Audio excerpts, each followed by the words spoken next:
नमस्कार।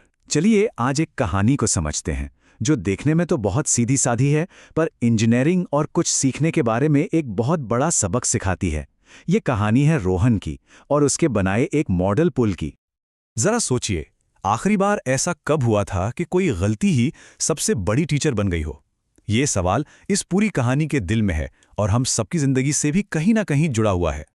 तो कहानी है एक लड़के की, रोहन की।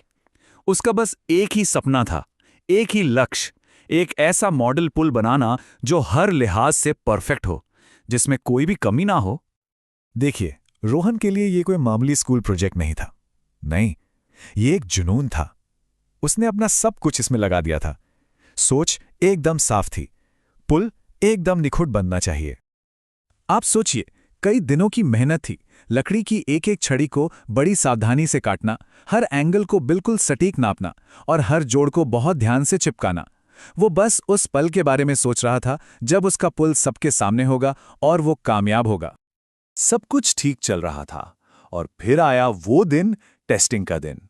और यहीं से कहानी में एक ऐसा मोड़ आया जिसकी किसी को उम्मीद नहीं थी। तो टेस्टिंग वाले दिन रोहन ने अपना पुल सबके सामने रखा। उसके सारे दोस्त, क्लास के लोग सब उसे देखने के लिए इकट्ठा हो गए।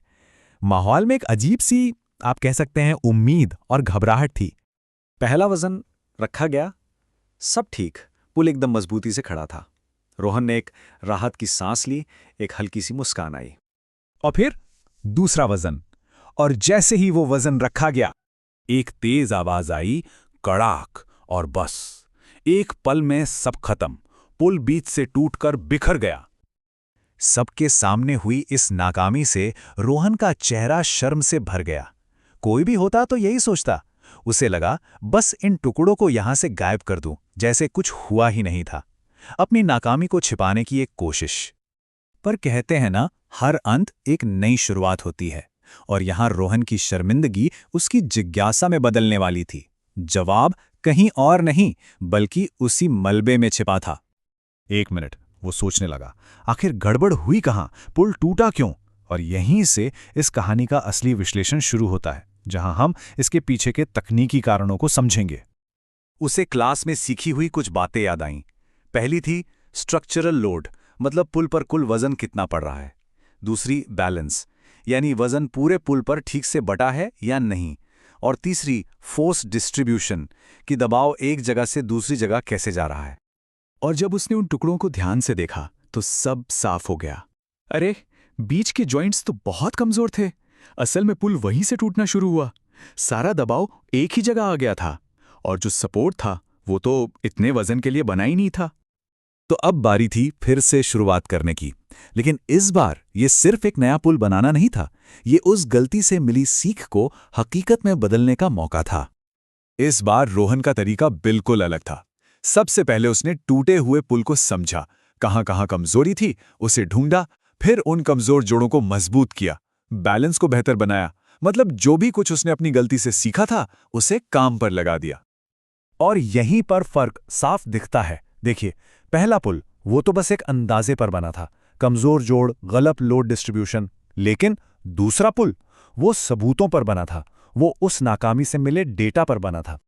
और अब आता है कहानी का क्लाइमैक्स, असली जीत का पल, दूसरी टेस्टिंग और वो गहरी समझ जो उससे मिली। तो एक बार फिर टेस्टिंग का दिन। नया पुल टेबल पर था, पहला वजन रखा गया, पुल टस से मस नहीं हुआ। अब बारी थी दूसरे वजन की। याद है ना, ये वही वजन था जिसने पहले पुल को तोड़ दिया था। पर इस बार कुछ नहीं हुआ, पुल मजबूती से खड़ा रहा। ये उसकी सीख की पहली जीत थी। और फिर तीसरा वजन भी रखा गया, पुल ने उसे भी आसानी से झेल लिया। ये इस बात का सबूत था कि नया डिजाइन सच में कामयाब था, पहले से कहीं ज्यादा मजबूत। पुल वाकई में मजबूत था, और इस बार वहां खामोशी नहीं बल्कि दोस्तों की तालियां गूंज रही थीं। और यहीं पर रोहन को और हम सबको सबसे बड़ा सबक मिलता है। इंजीनियरिंग का मतलब कभी फेल न होना नहीं है, इसका असली मतलब है हर गलती से सीखना। देखिए, असली जीत वो पुल नहीं था, असली जीत तो वो समझ थी जो उस टूटे हुए पुल के मलबे से मिली थी। तो ये कहानी हमें एक सवाल के साथ छोड़ जाती है। हमारी अगली नाकामी कहाँ हमारा इंतजार कर रही है, हमें कुछ नया सिखाने के लिए?